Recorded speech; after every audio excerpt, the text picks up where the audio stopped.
Hello, friends, and welcome to Service of Change's Changecast, your podcast for change. I'm your host, Dennis Nappy II, with Service of Change, where small changes among the masses can have a massive impact around the world. Very exciting show for you tonight. Kenya C. Hall, she's an educator. She works with students. We're going to talk to her, but before we get to that, let me bring on my esteemed co-host, my partner in crime, Joel the Provocateur Schaefer. Joel, what's going on tonight, dude? Hey, Dennis, how are you? Not too bad playing catch up, but I'm trying to pull up some energy for the show because I think we got a good show. We got a great guest tonight. I'm excited to hear what she has to say about how she's helping students and stuff. How you doing, man? I'm good. Yeah. Very good. Happy spring is, well, spring is formally here in a couple days. I don't know if Yeah. it actually appear in terms of our weather, but Yeah, we're getting more snow tonight. Isn't that crazy? yeah. Uh, But Kinda relief, crazy. I think, is in sight, so.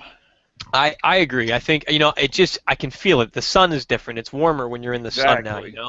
I sit out in my car when I'm driving to work, and I'm like, it just feels so nice to be outside. Yeah. What a difference it makes on your mood just standing in the springtime sun. Yeah, tell me about it.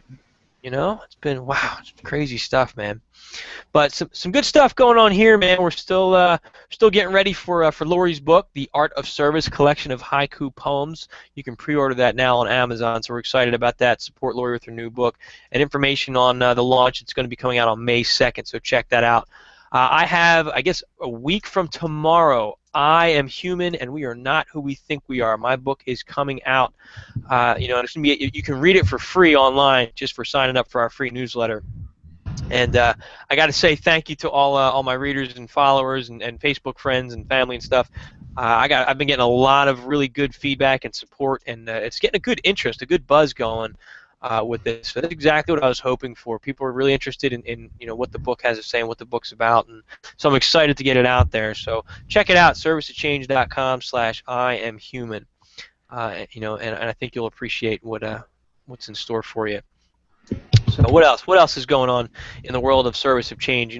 I just want to give a thank you to our listeners and to our followers. I was thinking just about what Service of Change is, Joel, and the community that we're trying to build and support, and really what the goal of this Changecast is we try to get guests and subjects and discussions that are going to help you to make that difference in the world. So if you're a listener out there, you know of somebody out there who might be interested in the show, the goal of this is to share ideas, to hopefully network and give solutions on those little things. If somebody wants to make a difference in their life, how they can start, what they can do, where they can get that motivation, because we do believe that those small changes among the masses can have that massive impact around the world. So we really try to be a part of that and share those thoughts. And Joel, I think we've had some pretty inspiring guests. This is our 41st show. Can you believe that? Yeah. I mean, I think we're planning on doing. We're gonna have a kind of like an honor roll or a list of the different people that have been on here, and I think that when I'm able to refer to that list, a lot of these different little bits of information and little insights and resources are going to come back. I mean, they're already there. I know, Right. for example, that if and when I finish a book, I'll have Clark. I'll be able to turn to Clark to help me with some editing or something to that effect. I know that Lori, well, she's part of our team now, but we did a podcast with Lori. If I need insight, and if I ever want to do judo, Yeah. or learn how to do origami, Right. or if Right. I just need to pick her brain, I have her. I mean, I could go on all night, but it's just that there's like a network that we're building, and We are, and we're that's a learning good point. things. We are, because we are going to be putting. We've had people in the mental health field. We've had veterans. We've had people that are, physical fitness enthusiasts, people that are looking for change in the political arena, financial arena. I mean, we've had a whole mess of guests with a lot of different experience, a lot of different expertise. So I'm in the process of putting a page together that showcases all their links and all their contact information, so everybody can go and just kind of listen to their podcast and get some information about the things that they're talking about. But right now, just go to our archives, servicechange.com/changecast, and you can find all our guests and all our shows right there. And we're also on iTunes. I highly recommend just subscribe via iTunes, get sent right to your iTunes account, whatever device you're using. Just search for Service of Change, and it'll pop up there. So, some good stuff on there. So, I think we should jump into our show and bring our guest on. Before I do that, Lori, I'm going to call you on and let's talk about this for a minute because I guess Joel was back maybe November. We launched a campaign called Nominate a Helper. Was that when it was? I I believe think so, so. Yeah. Yeah. approximately. Yeah, we were looking. We wanted to. We really wanted to get our listeners involved and have them submit somebody who's out there making a difference that is worthy of recognition. Not they do the job they do for recognition, but we just want to acknowledge people for being out there and trying to make a change. I mean, that's the goal of service change, and we want to recognize people for their efforts. So. We got, we were terrible, and we still aren't the best at marketing and promotion. Um, but we received 2 submissions, and that doesn't take away from the value of those submissions. It's just we didn't get enough feedback. We didn't promote it the right way. But it doesn't matter because these submissions were so incredibly wonderful. So Kenya is one of those uh, submissions that came in that we want to acknowledge and recognize. And Lori actually nominated her. So Lori, would you like to talk a little bit about Kenya and why you nominated her to come on the show and to be a nominated helper candidate? Sure, sure. I I've known Kenya. I guess it's about 2010. We met during our master's program for social work, and I just saw Kenya as someone who, in her practice, she's really multifaceted. She has a lot of experience working directly with students, that one-on-one interaction, and then now she's an administrator and she's, earning, another degree in policy and administration. And so she's someone that, I mean, she understands that change has to happen on many levels, and so she's experiencing all of those levels, and she gives so much of herself, and she's always so compassionate, and you know, just if you listen to her talk, you know how much she cares, like to Right. her core about the students that she serves. And I've always really loved that about her. So that's why I wanted to nominate her. Well, I think that's fantastic, and she sounds like a very interesting guest to talk on, and I like that she's an administrator because we need administrators who care and are willing to make that difference, make that change. Let me go through her bio real quick. It's also up on the screen if you're watching on YouTube or Google. But Kenya has been working with youth and education for years in Buffalo, New York, as well as Pittsburgh and Philadelphia. Kenya is an MSW who currently serves as Director of Education for the Sarah Health Center in West Philadelphia.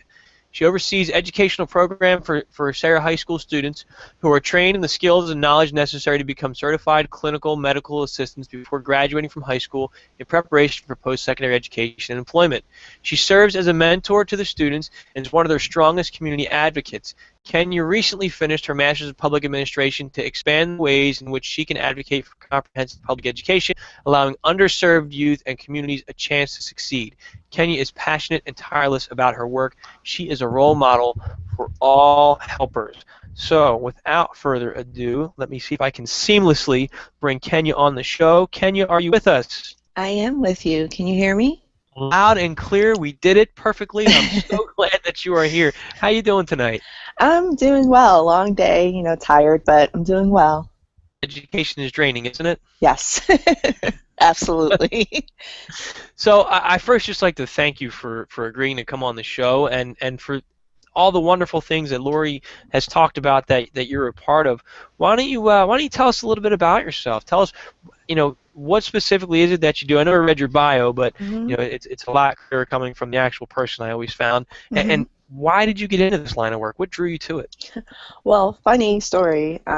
Initially, I wanted to be a high school chemistry teacher because I'm a chemistry nerd. I just love it. I don't know why.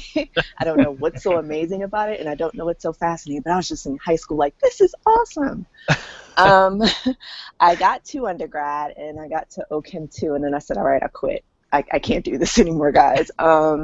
So I wasn't sure if I was going to still pursue being an actual teacher. I took some time off in college, and I did an AmeriCorps program while I was in Pittsburgh, and I got placed at a charter school.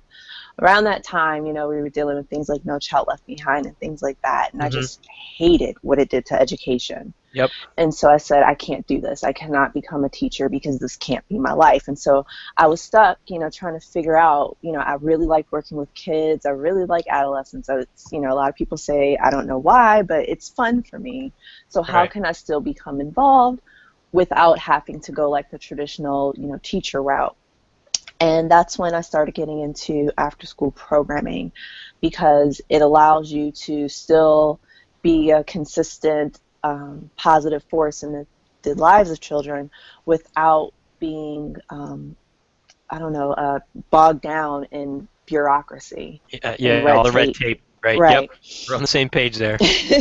So I actually, I was kind of against getting my master's initially. I just didn't want to do it. And so I did a couple of different things. Actually, I worked in a school for severely emotionally disturbed children when I first moved back to Buffalo. Then I worked for an after-school program that I was a part of when I was in 7th and 8th grade. And I was like, I like this, but I kind of need to run my own thing.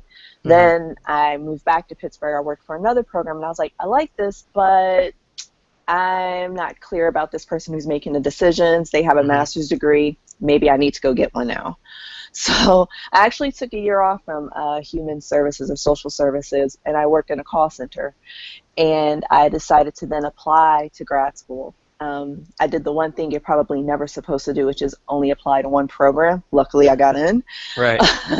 And so I came to Philadelphia in 2010 to start my master's in social work. I spent my time there. I knew that I didn't want to be clinical. I was very clear about not wanting to do therapy or anything like that. But I did see the value in being a social worker simply because it's the profession itself has skills that are applicable to so many things. It's not just, am I going to be your therapist or am I going to be your case manager? It's about how you interact with people, how you see yourself in a situation, how you interact with the environment, and how the environment is interacting with you.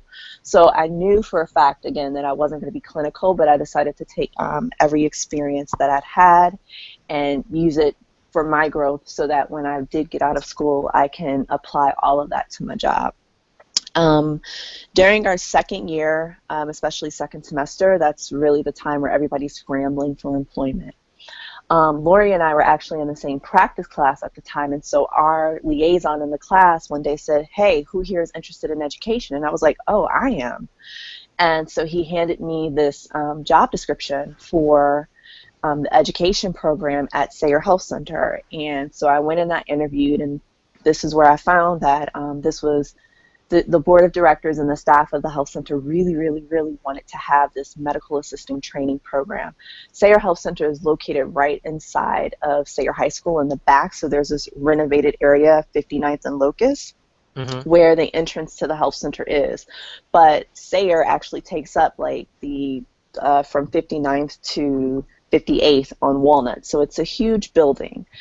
So like I said, I interviewed and they told me what the task was, and I was just kind of like, this sounds interesting. I know nothing about medicine, but I'm going to make this work because that's the type of person I am. So when I got there, I found that there were some attempts at making it happen, but no one was successful, and I only understand success in my brain. So I said, I'm going to make this happen. So I did a lot of research, found out that if I taught one particular curriculum, my students can in fact sit for this test in their 12th grade year and potentially pass it, but that was completely dependent upon my involvement, my investment, and my preparation. So for the past almost 3 years, that's what I've been doing, and I'm happy to say that for the first time, the program is going to graduate students who are graduating with their medical assisting certification.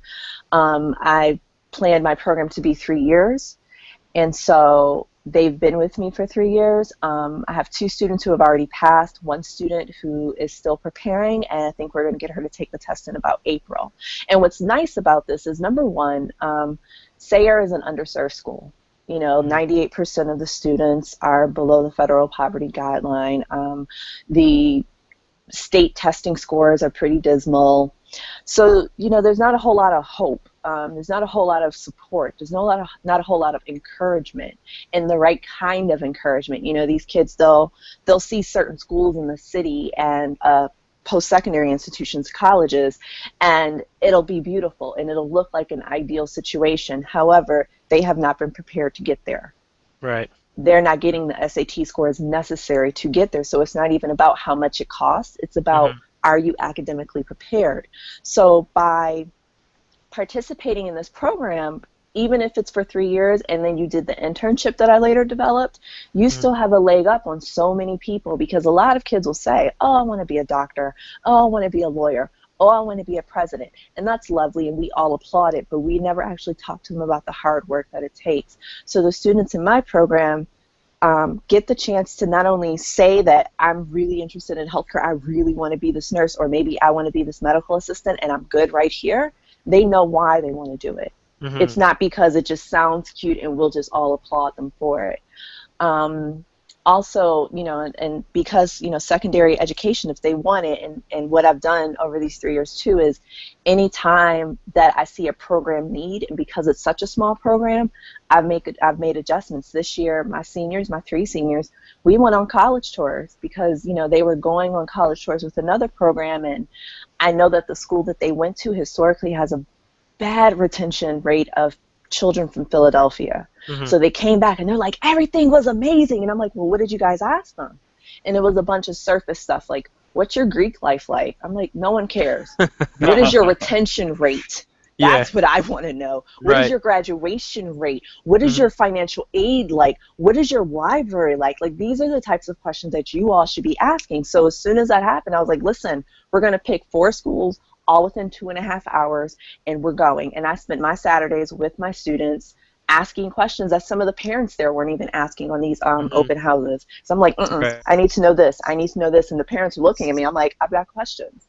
Because Right. these are Good. things I wish people would have told me Mhm. when I went to college.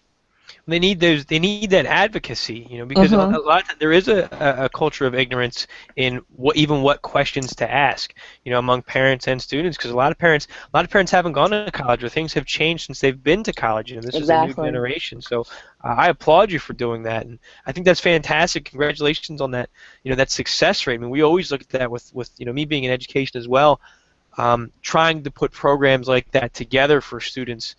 It's not always successful because there's so many challenges. But I think Mm-hmm. that since you're in a position of administration, that gives you such a greater amount of leverage. With too many Mm-hmm. administrators, I think they get caught in politics of education. And it's so easy to get Yeah, caught.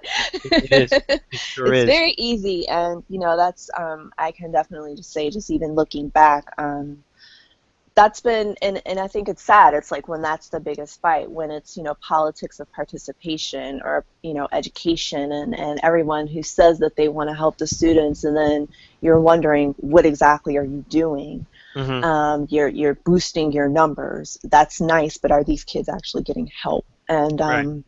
that's always the more frustrating part, especially when, you're a small entity, sometimes going up against larger ones. But for me, the most important part was the integrity of the program. If I say that this is what I'm going to do, that's exactly what I'm going to do. Hmm. Because my students, anyway, I can speak definitely for them. They've been disappointed way too much.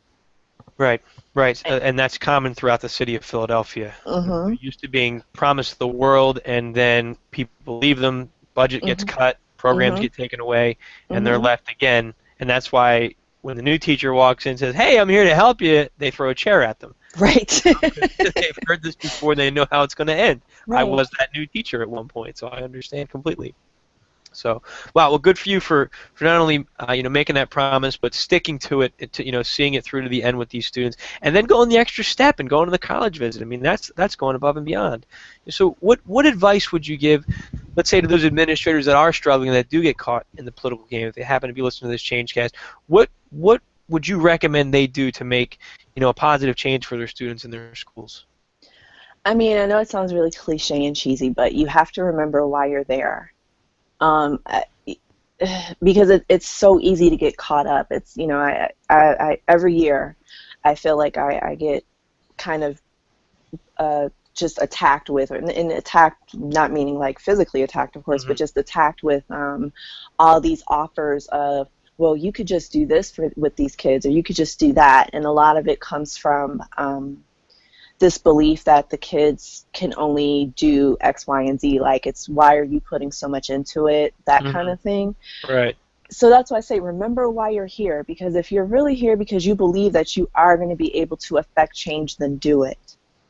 I know that the red tape's going to be there. I know that people are going to try and talk you out of it. But if you have sat there and you feasibly have come up with a strategic plan that is doable, and I know those things, you know, I know all about budget constraints and things like that. But if you have a strategic plan and you've really thought this through, and I think that's what's really important, because a lot of times people come up with programming and they haven't thought it through. They don't have an end game. You have to have an end game in sight. Because again, when I came in, you know, there was this big push to just send them all to Job Corps, and I'm like, no, I don't think that that's a reasonable answer. It's just passing the buck, really. Exactly. I was like, if we're going to do this, then we're going to do this. And it's about doing your due diligence. It's about doing your research. Because had I not done my research, I wouldn't have known that this was in fact possible and what we had to go through in order to make it happen. So do your due diligence, do your research. And if you're really there for these kids, then make it happen if you can. Don't lie to them. They know when you're lying. Yeah, they do. They see right. They know the second that they know before you tell a lie what you're going to say is not true. You know, and I just want to highlight what you said. You know your end game and have a goal, because so often, you know, they do their research, but the research, I swear, I hate the word data. There's time I want to get up and scream and throw stuff when they start talking about data at work, because the data that they're looking at is the data on these tests, and these tests are geared towards one specific thing that has nothing to do with the student's future. Right. You know, so have an end game of our students are going to have options of, they're going to get a job, or they're going to get into a XYZ type of school, they're going to get training in this area, and then work to apply that. But don't use this data of, well, they're not meeting this standard in 60% of the classes, so we're going to have more training on answering comprehension questions. Like, that's not helping kids, not at all. Right. You know, but I'm sorry, real quick, one quick question for you. I didn't mean to cut you off. No, okay. But with your students now that have seen this success, I'm guessing you're not teaching to the test when you're dealing with this program. Do their test scores go up? Do they become better students?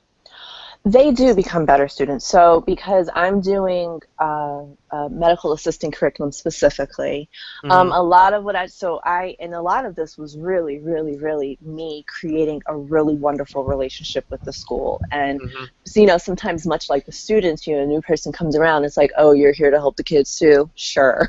Right. So it was a lot of me going in every day and just really saying, listen, I'm really here. This isn't about me. Like, you know, any pictures that have been taken, I'm not in them. Any articles that are written, I'm not in them. I want the kids to be highlighted. I want their success to be highlighted. And, you know, I can say, like, case in point, I have one student who's graduating this year. When I first met her, she was a fighter.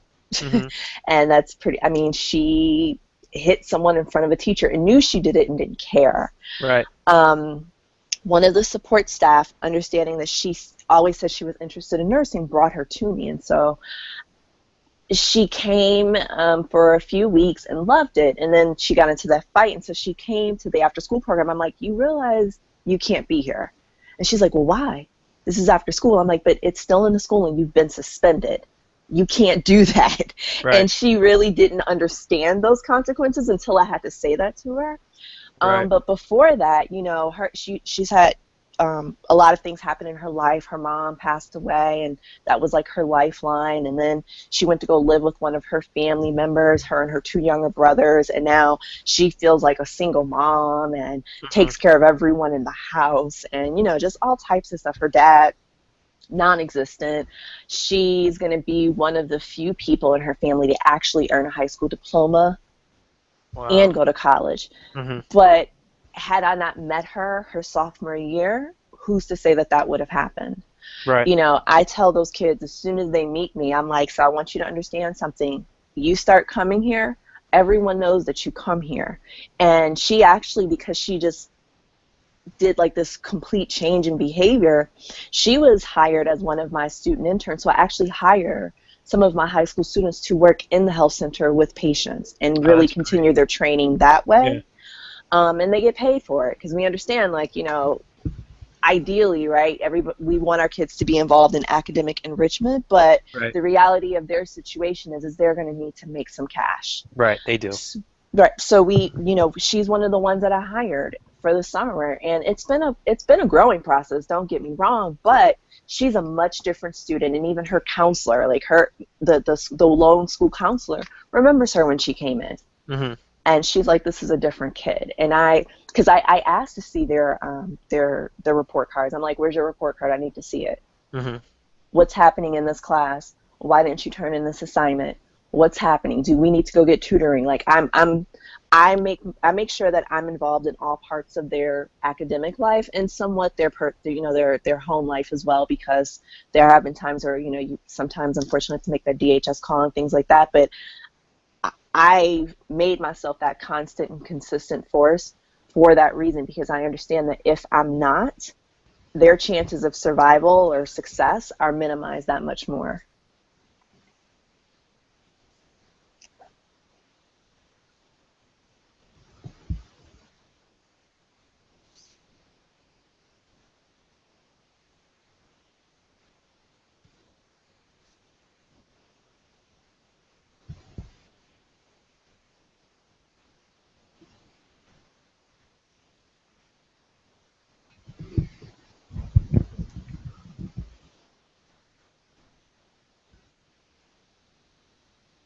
Did we lose Dennis? Seems like it. So you can hear me, can you? I can hear you. Okay. I'm still here as well. I thought I was lost too, and I'm like, do I just awkwardly say hello? Right, I wasn't sure either. So yes. We'll muddle on. This happened last week. I think it's because Dennis lives in the mountains. Okay. That makes sense. I blame the mountains for his. It's the mountains' fault. He should live here, not out there. Not out there. Not out there. He said his computer crashed, but that's fine. Okay. Yeah, because, well, I mean, Kenya, you're a social worker, and all you do is, like, make great things out of awful things, right? So, like, yes. So this is, like, no problem for you. So this is, thinking on your feet, adapting. A lot of it, yeah. Yeah. A lot of it, and that's what's also important too, because, you know, while my teenagers all think that they're grown, they're still kids. Mm-hmm. And so, you know, one thing that even in part of thinking on my feet, I've gotten really comfortable saying, I honestly don't know the answer to that question. Wow. I've heard a lot of people who talk about theories of leadership, and they allude to that. They allude to the idea that you got to know what you don't know, so to speak. Like, you got to know when to ask for help, or just to, like, you can't just skate by on hubris or pretending that you know the answer to things. Right, and because again, you know, these teenagers are going to know I'm BSing if I don't know. Yeah, so. yeah. I was going to say, credibility, and a part of probably the reason why you have such a good rapport with them is that you are authentic, and you don't make up stuff. Because, like, yeah, they can see through that, and then, you know, you lose respect, you lose trust, and all fall apart. Right, and when you lose trust, it's gone, and it's hard to ever get that back from them. Mm-hmm. And in order, you know, and again, even thinking about the one student I was just speaking of, you know, she was, again, a hard road because she'd always wanted to be a nurse, and suddenly, you know, people that she knew was just like, I mean, you don't really need a 4-year degree. You could just go be a 2-year RN, and it's like, no, actually, 2-year RNs aren't getting hired. You need to get that BSN and your Bachelor of Science in Nursing. And, you know, if she didn't have that trust in me, that message would have never seeped in. Yeah. And what I don't want to do is, set children up for failure, set students up for failure. Because I often feel like, when people tell you things like, apply to every college you want to go to, don't tell them that. That's not true. Because if I have a student who's telling me that they want to go to Penn, no, I'm going to tell you no. But I'm going to tell you why I'm telling you no. This is not because I'm being mean. It's because I know what's going to happen. So let's not waste our energy here. Right. That's really interesting, because when you were talking about your students going to college tours, I thought back to my when I was in high school, and I was like really, really bright and had great like SAT scores and grades and stuff, but I didn't get very much guidance. Now, this was in the 90s, granted, where maybe just any type of bachelor's would get you a corporate job, but none of my parents, my guidance counselors, none of my teachers ever told me to kind of look at like being in college as it's not an automatic path. Now, maybe it was more, but as I look back, I kind of think that because I have 3 college degrees and I don't work in any field related to any of those college degrees, and I'm $100,000 in debt. Now, some of that was some other things, but if like I have a daughter, and if I'm going to tell her or I'm going to try to counsel her, I'm going to tell her, you need to do like you were talking about, do that research, like which school you're going to go to. You got to do like these, almost make the process of going to school like a business calculation, like what is your output going to be in terms of student loan debt, and what kind of success rate do graduates from this school have, and what is the demand, and what is the demand going to be in 4 years for the job that you're trying to get? Right. Because colleges are a business, and so they'll give you a worthless degree of it's not to say that happens a lot, but you can get, worthless is not the right word, you can get a degree that has less value than you thought, so to speak. And so I thought that was really amazing that you were I think you were kind of referring to that, because in fact more and more people are going to college, so that kind of, it's a law of supply and demand. The value of having a college degree is going down because the number of people who have college degrees is going up. And that's why, I definitely don't say that college, I do see a value in college, but I'm also not one of those people that says everyone has to go. Yeah. And so I say to them, listen, you come here, and because that's the other thing, we do this medical assistant training. I'm like, if you want to be a medical assistant, it makes more sense to get it done here, because what you don't want to do is pay $1,900 to a for-profit college for 9 months that can't even guarantee whether or not you're going to pass the exam. Exactly. That's a good point.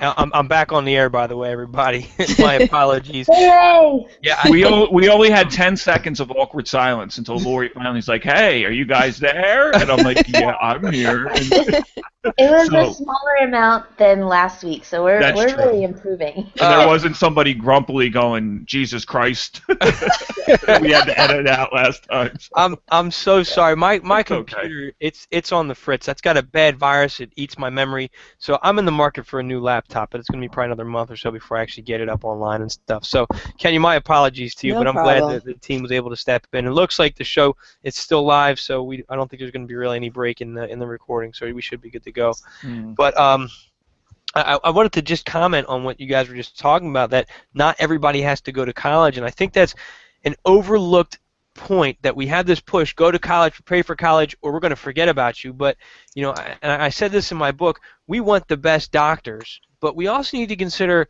there's people that come in and clean your hospital room when you're sick too. We want to produce the best cleaning staff as well, and we need to really adopt that in education, instead of, well, they go to Votech, forget about them, or put them in the special ed room.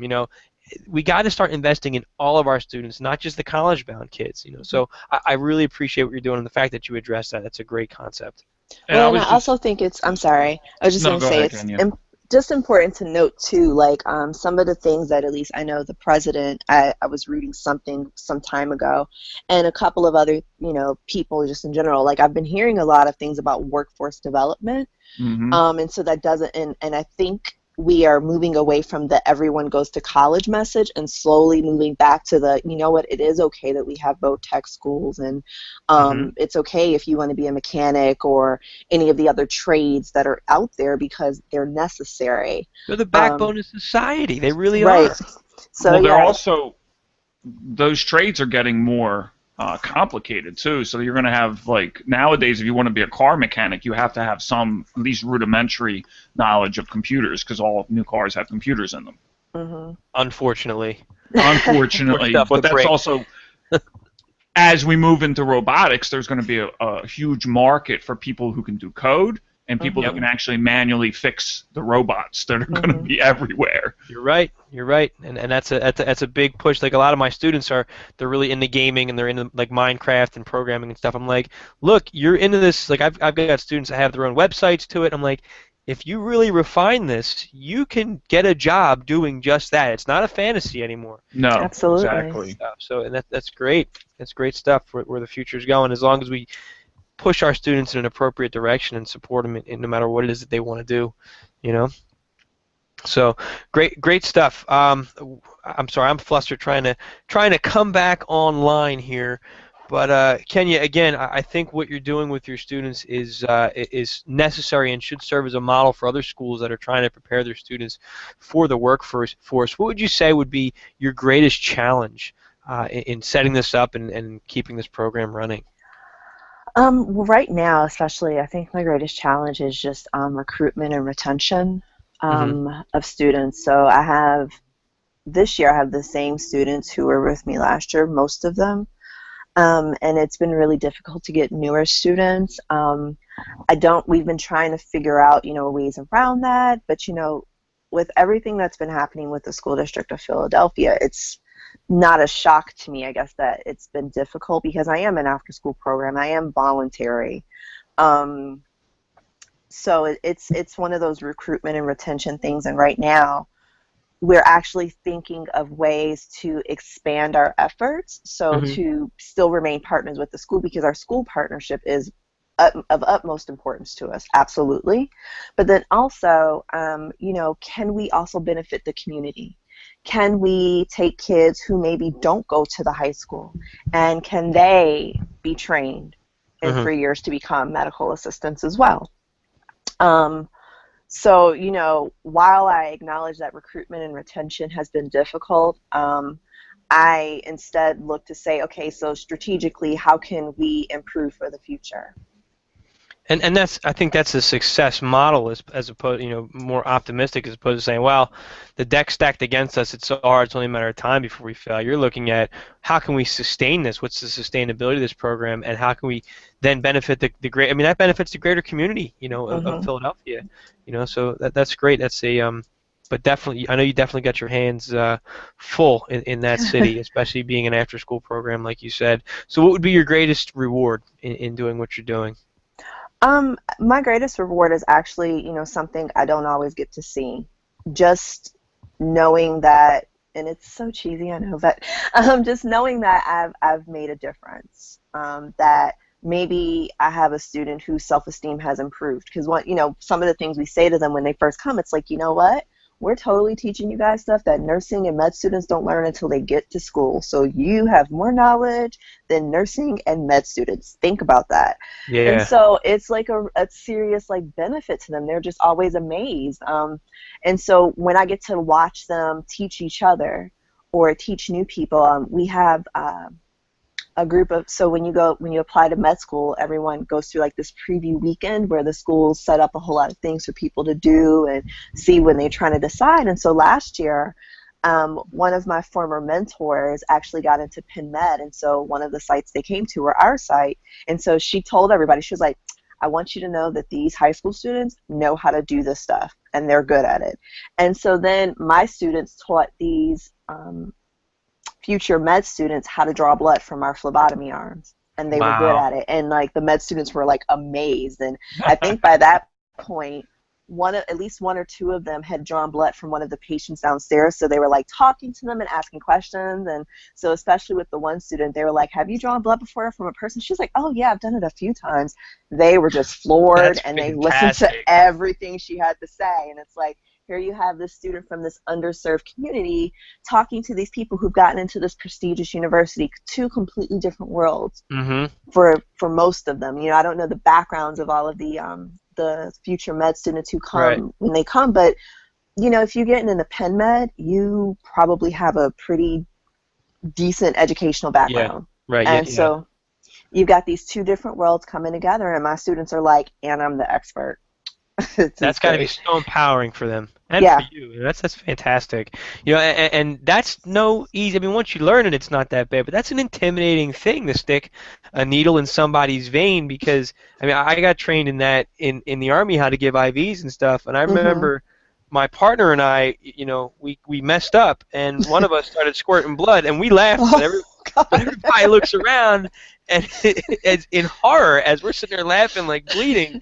I mean, it was minor, but that's an intimidating thing trying to put that needle in, and so for high school kids to come in the Penn Med and teach them, that's a beautiful thing, and I think that speaks to, I guess, the value of your program because that gives them confidence in so many other areas now. When they go out in the real world, they say, "I can do this," you know. Mhm. There's messaging, there's subtle messaging in our society about what people's capabilities are, and Hmm. so these students experience this messaging, and they think that they're not capable of things. So Yes. I remember when I was in 8th grade or middle school, 7th or 8th grade, I was in this advanced enrichment program, which is for the high IQ. We were all the nerds, and one time they took us to, they had like a remedial class, which was, they were remedial, the kids, but they were also behavioral problems. And later, like one of them, he's not even with us anymore because he got into drugs. But Hmm. they had us play chess. Now, granted, these kids, the remedial kids, had been like taught to play chess, but at the same time, you would think that the chess is a game using logic, using these things that supposedly are measured from IQ tests. These remedial kids kicked every one of our butts in chess Hmm. every single time. So the remedial kids were kicking all the nerds, all the high IQ kids' butts in chess. So it just Right. shows that these ideas about who is capable and capabilities that society puts out there are problematic often, and they serve to give lots of populations the notions, self-defeating notions about themselves that they're not capable. Now, it's not No, like Kenya said, not that there isn't hard work involved, not that there's no real obstacles to overcome, but the potential is there. Well, and you know what, Joel? There was an experiment that was done. Kenya, maybe you've heard this before, where they told teachers of students in low-performing classes, the students that had the lower IQs or lower grades, they told the teachers that they were the students in the gifted class. Hmm. So, and the only one that knew about this, I think, was the administrator. So the teachers all came into this believing that these students who were your problematic students were the gifted students, and those students rose to that expectation because the teacher Mhm. believed that's who they were. And it's a fascinating study, and I see it in every school I've ever been to in professional development.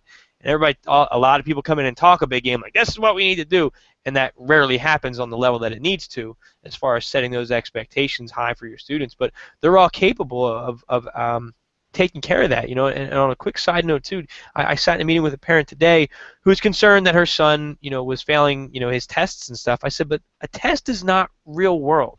I said, think Mhm. about everything that you do in your life that school apparently prepared you for. Is it you have one chance to answer this question? If you don't get it right, you lose your job? No. When you have the task to do at work, you can go on the internet, you get your reference materials, you ask the coworker sitting next to you, hey, what do you think of this? Before you submit your thing for final approval, you're running it through 10 to 15 different sources. That's real life, not let me take this test and pass it. So I think we need to change our measure and our understanding of the measures that we're currently using. You know. What Yeah, is competency? Yeah. Sorry, I'm absolutely. getting off my soapbox now. No, Back but to you, I Kenya. think I think that's important though because one of the things that I always do tell my students when they first meet me is, so check it out. I have a level of expectation and I expect you to meet it. It's really that simple for me. I don't want whatever happened during the school day to come in here and affect who you are. I don't want, you to come in and believe that you can't do. I don't want to hear you say you can't. We're here to help. Like I do mixed method teaching because I know some kids are visual, some kids are hands-on, some kids can learn, can just listen. So Right. I'm going to do whatever we need to do. And again, because it's a small program, I have the luxury of doing it. And then, because of what I am trying to do, yeah, we do have to do tests and maybe a quiz or two. But then it's also important for me to always say, I'm not kicking you out if you fail. Yeah. You get to stay here. I am assessing how I'm teaching you. I'm trying to figure out what I need to do better. If it's phlebotomy or the EKG that you don't understand and everybody doesn't understand it, okay, then I'm doing something wrong. And so this is more of a reflection of me than it is you. And, and so while the medical assisting exam is the important part of it, more importantly, have you been with me for 3 years and have I watched you change? Do I have some anecdotes about you? Do you have anecdotes about the program? Because I've had students tell me, like, I would have left this school if it wasn't for this program. And that's important. That's so important, and to let them have that safety net. I mean, they need to understand the consequences for their actions, but failure is a part of the learning process. And so many students think, I failed, I'm done. I hear them all the time, well, I already failed, so I just might as well give up because I'm not going to make it. It's like, no, you're supposed to fail. If you didn't fail, I wouldn't need to have a job. I'd be out of a job. And that's such an essential component to the learning process for our students. So you have to let them know that if you fail, I'm going to take ownership of that. What can I, and I've said that to students, hey, you failed, what can I do better? And sometimes kids have told me, well, you go too fast, or I like more reading or less reading. Okay, let's try that, and we adjust it together, and they improve because it's about them. And too often we get so stuck in our routines, and we make it too much about us, I think, sometimes as teachers, which it's easy to do given the pressures of the job, but it's a good reminder that you just brought up there to remember that, constantly do that self-reflection after every test, after every class. I reflect, what could I have done better with that class? Well, your good ones and your bad ones. Also knowing, I've never been a teacher, so I don't know how many teachers understand like the psyche of human beings, but particularly like stressed human beings who come from stressed environments.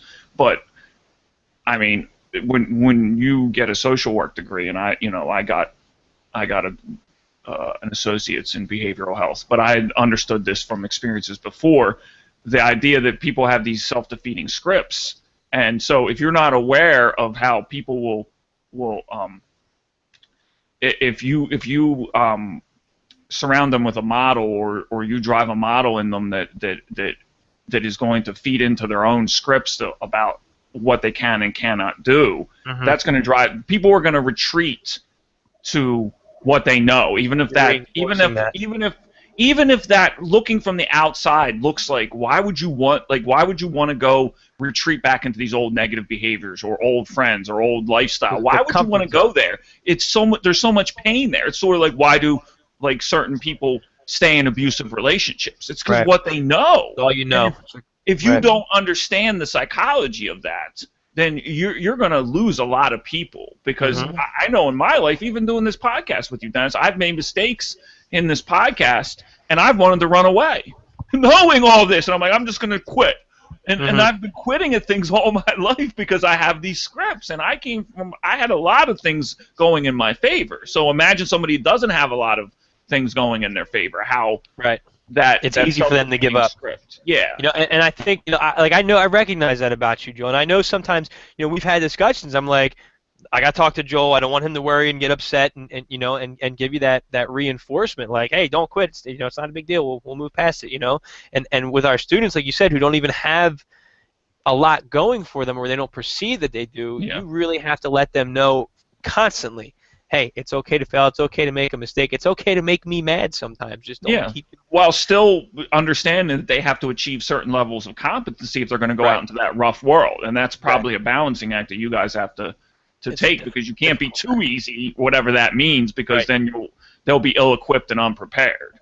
And that's where, and I'm sure Kenya will agree with me, and that's where I think teaching is more of an art than a science in that aspect. But they're trying to make it strictly data measurable. Well, there's some things you can't measure because it's personality driven, and there's certain variables you're never going to understand.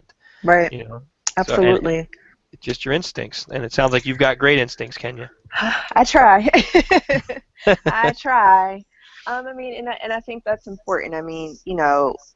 One thing I can say for sure, if it had not been for just previous life experience, and even thinking about my own high school experience, And because a lot of this I've done thinking about, like, what did I wish someone told me, because I was a high achieving student in high school as well, so I kind of was left alone. And then when I got to college, I was in like culture shock. I'm like, wait, what is happening? Who are these people? What are we talking about? And just completely lost.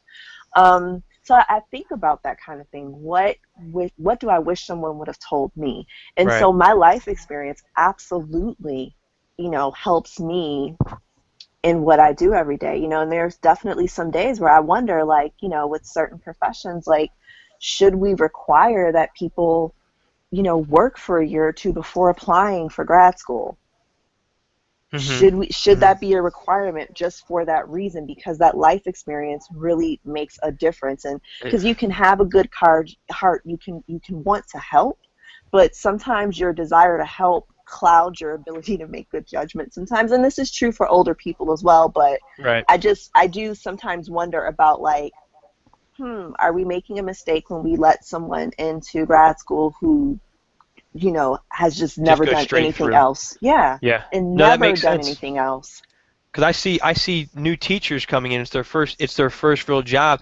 I remember, like I said, I came out of the Army and the police department, and I walked into a classroom and I went, "Oh my gosh, this is hard." And I don't know how a college kid who's 22 years old, they're not equipped for it. They're just not equipped to handle the things that we deal with in Philadelphia and in school districts like Philadelphia. So if you're going to go into a master's program, you're expected to come out there as a leader. Yeah. And to have that experience. And if you don't have field experience as an employer, I don't want anything to do with you. I'd rather experience than an advanced degree any day of the week. I'll take experience over education.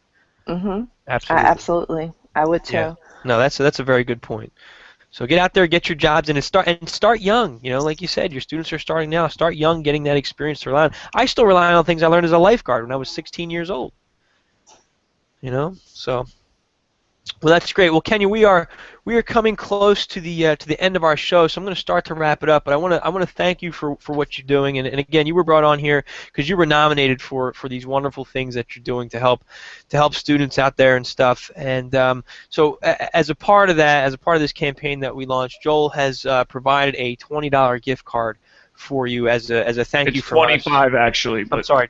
Thank you. Yay! $25 gift that card. $5 is No, that makes a difference. That does that make makes a difference. So, and in addition, I also included a copy of my book, Service: A Soldier's Journey, Counterintelligence, Law Enforcement, and the Violence of Urban Education. And it talks about my experiences also as a teacher in the city of Philadelphia. So I hope that you enjoy that as well. That went in the mail actually this afternoon, so you should have that sometime next week probably. Awesome. So I hope you enjoy it. You've certainly earned it.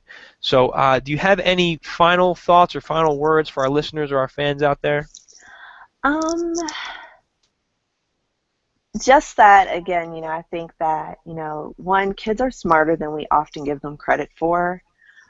Always remember that. Remember what it was like for you to be a student, because I think sometimes we actually do forget. And if you're really going to do this work, have an end game. Have a real end game, a well thought out plan. Because if you don't have a plan, just like anything else in your life, if you want to go on vacation, I mean, there might have been a time where you could have just gone out and just backpacked it, and you get a little older and it's like, wait, no, I need a plan. Right. You need to have a plan with these kids too. Because having a plan just makes sure headache go away somewhat. It's still going to be there because they're kids and things happen, but it just makes life easier. And you can tell them what the plan is. Like from jump, I've been able to say to my students, this is my plan. This is what I plan to do. So what's going on, guys? How are we going to make this work? What are you going to do your part? Because this is my part. I'm going to do my part. What's your part? Right. Now they know exactly what's expected of them. That's great advice. There's no surprises. They're not left guessing. And when you walk out of the room, they don't go as crazy because they figure, well, this is what I'm supposed to be doing. This is why I'm doing it. And that's very important. I used to think you had to keep it a secret. Don't tell the kids what you're going to teach them or what you're going to do next. I tell them everything. Here's where we're going with this. So that's great advice, Kenya. So again, thank you so much, Joel. Any final thoughts for the show or for Kenya before we go ahead and wrap things up? I was just going to say that having a plan, having a vision, like I've always used that analogy with people and myself. I usually use the analogy of a corporation. They usually have a mission statement or a corporate vision or something. and to be able to visualize, to like, and be able to write something down. I mean, it's such a powerful aspect of being human that separates us from animals, is our ability to write something down and refer back to it. Power of the written word, or even just have it in your brain and then, you know, improvise along the way as you get new experiences or new setbacks occur. You can change the plan, or you can, you know, you can go to plan B, so to speak. But just the Right. power of that idea of having a vision for yourself, and you can make it realistic, you can make it unrealistic, or whatever. But it's such a powerful thing to have as a skill in whatever endeavor it is, whatever you're doing, whatever your job is, whatever change you're trying to make in your life. Good point, Joel. And Lori, we got about a minute. You have any final thoughts or well wishes for Kenya? Well, just I've loved hearing her talk about her work. I mean, we've had lots of conversations, but you know, she continues to be, you know, a colleague and a friend that I just really, really respect and admire.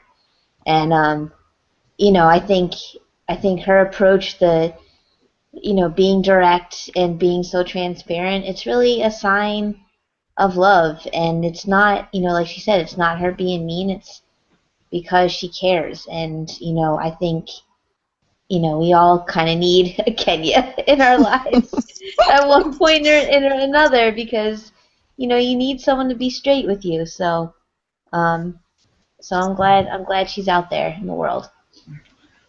And so are we, Lori. Thank you very much. So we're going to go ahead and draw our show to a close. Can you please stay on the line? We can talk offline for a minute once Okay. we go ahead and close out the show.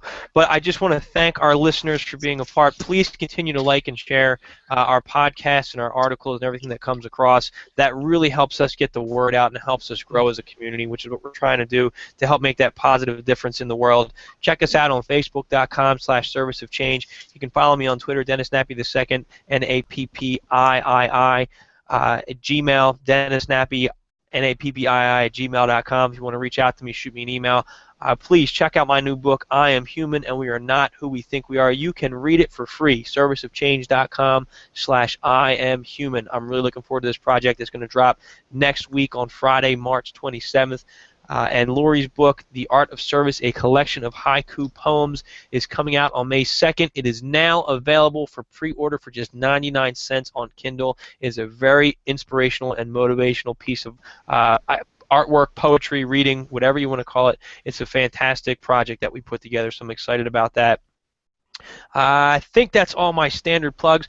Check us out on iTunes at Service of Change. And subscribe via RSS and download and subscribe and all that good stuff at serviceofchange.com. All the information you need is there. So, again, I'd like to say thank you to everybody, to Joel, to Lori, and to Kenya for coming on the show this evening.